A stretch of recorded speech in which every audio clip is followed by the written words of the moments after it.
Masechet Brachot résumé du Daf Memhe. La Gemara commence par terminer le 6e Pérek, qui traite les brachot qui se citent avant et après tous les aliments. Donc on en était à l'eau. La bracha qui se dit sur l'eau, déjà, elle ne se dit que quand il prend de l'eau à sa soif, pas quand il prend de l'eau pour avaler quelque chose. Ensuite, on a vu le marloquette, quelle est la bracha à dire sur l'eau avant de boire. Une marloquette, est-ce qu'on fait chez Akol ou bien on fait Boré Nefashot. Et la Gemara dit que va voir, quelle est la lacha, va voir ce que les gens ont l'habitude de faire. On fait chez Akol avant et on fait Boré Nefashot après. Ensuite, on commence le 7e Pérek, qui traite la lachot de Zimoun de Birkat Hamazon. Donc on s'unit à 3 personnes pour faire Birkat Hamazon. 3 personnes qui ont mangé ensemble ont le devoir de faire Birkat Hamazon. S'ils ont mangé des aliments permis, ils font Birkat Hamazon dessus. On associe le kouti, qui est un converti qui garde une partie des mitzvot. On associe aussi le serveur, mais sur des aliments interdits, on ne fait pas Birkat Hamazon. On n'associe pas non plus un serveur qui a mangé moins d'un kazaït, moins d'une olive, ou plutôt de pain, quantité de moins d'une olive. On n'associe pas un goy. Les femmes ou les esclaves ou les enfants ne s'associent pas aux zimoun.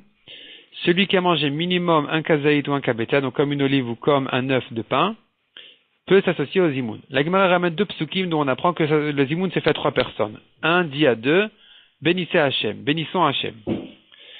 Ensuite, la Gemara ramène encore quelques précisions de la halachot. Celui qui dit Amen n'a pas le droit de lever sa voix plus que celui qui a fait la bracha.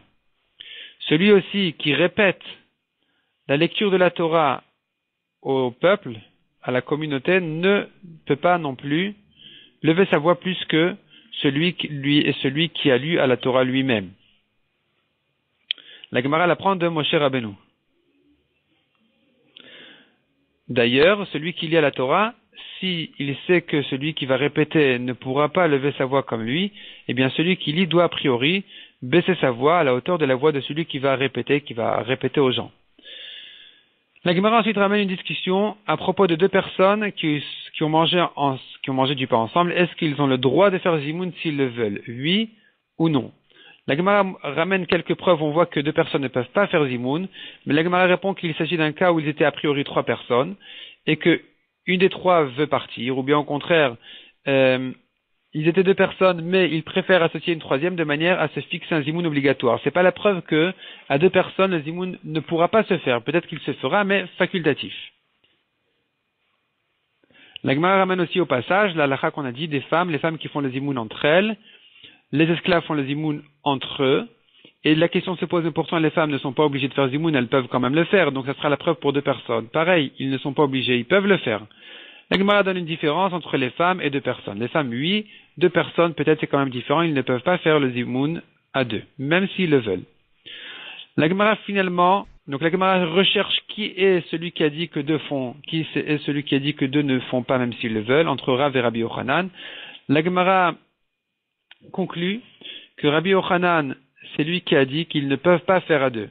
Selon Rav, 2 personnes qui veulent peuvent faire, selon Rabbi Yochanan, ils ne peuvent pas faire. Ensuite, la Gemara ramène la halakha de 3 personnes qui ont mangé ensemble et une des 3 est sortie. On peut l'appeler de loin et faire zimoun avec lui de loin, à condition qu'il puisse entendre et répondre. Et ça, c'est que à 3 personnes. Mais à 10 personnes, puisqu'on cite le nom d'Hachem, il faut vraiment à tout prix que les 10 personnes soient sur place. On ne peut pas se suffire du fait que la 10e personne entend de loin. Il faudrait vraiment qu'elle vienne ici sur place pour faire le zimoun, pour l'associer au zimoun. 2 personnes qui ont mangé ensemble ont la mitzvah de se séparer pour Birkat Hamazon, pas qu'un fasse en acquittant le 2e. Sauf si un des 2 ne sait pas faire Birkat Hamazon, celui qui sait faire, il pourra l'acquitter. 3 personnes, dit la Gemara, qui ont mangé ensemble, et un des 3 veut faire zimoun, les 2 autres n'ont pas le devoir de l'attendre. Mais 2 personnes qui veulent faire zimoun, donc je reprends, si les 2 personnes veulent faire zimoun, la 3e doit s'arrêter pour répondre et s'associer au zimoun. Mais si un des 3 veut faire zimoun à lui seul, alors que lui a terminé de manger, les 2 autres n'auront pas l'obligation de s'arrêter pour répondre à son zimoun. Il aura donc le devoir d'attendre qu'eux aussi terminent ou un de eux termine pour pouvoir faire zimoun.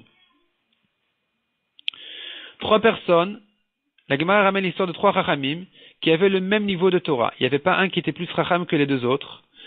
Et eux pensaient qu'ils n'avaient pas besoin de faire Zimoun, puisqu'il n'y en a pas un qui soit honoré à faire Zimoun pour acquitter les autres plus que les autres.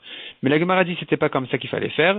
Il devrait quand même faire, un devrait faire la mitzvah, puisqu'il y a une mitzvah de Zimoun, donc ils auraient dû s'unir quand même pour faire Zimoun, même malgré que les 3 étaient égaux en Torah. Faire Zimoun une fois qu'ils ont terminé Birkat Hamazon, c'est trop tard, donc c'était perdu. Quelqu'un qui arrive et qui entend qu'on fait Zimoun alors qu'il n'a pas mangé, qu'est-ce qu'il répond? S'il n'a entendu que Nevarer She'achalnu Mishelo, il dira Baruch Umvorach Shmot Hamid ou Olam Ved. Il dira pas She'achalnu parce qu'il n'a pas mangé. S'il les a entendus dire déjà Baruch She'achalnu Mishelo ou Tevochainu, il répondra Amen. Il ne dira pas ici Baruch Umvorach Shmot Hamid parce qu'il les a déjà il n'a pas entendu qu'on l'invitait à bénir Hachem. Il ne les a que entendus bénir. Là, il ne pourra que répondre Amen. Ensuite, la Gemara dit un homme qui a terminé une série de brachot, comme dans Birkat Hamazon, après Bonnet Yerushalayim, il a terminé les 3 brachot qui sont Minatora, il répond Amen. Sur ses propres brachot. Mais dans les autres brachot, une bracha unique, on ne répond pas dessus Amen. C'est que sur une série de brachot qu'on doit répondre Amen, ou que si on répond Amen pour ses propres brachot, c'est bien. La Gemara ensuite ramène une discussion, est-ce que ce Amen-là se dit à haute voix, ou au contraire, à voix basse.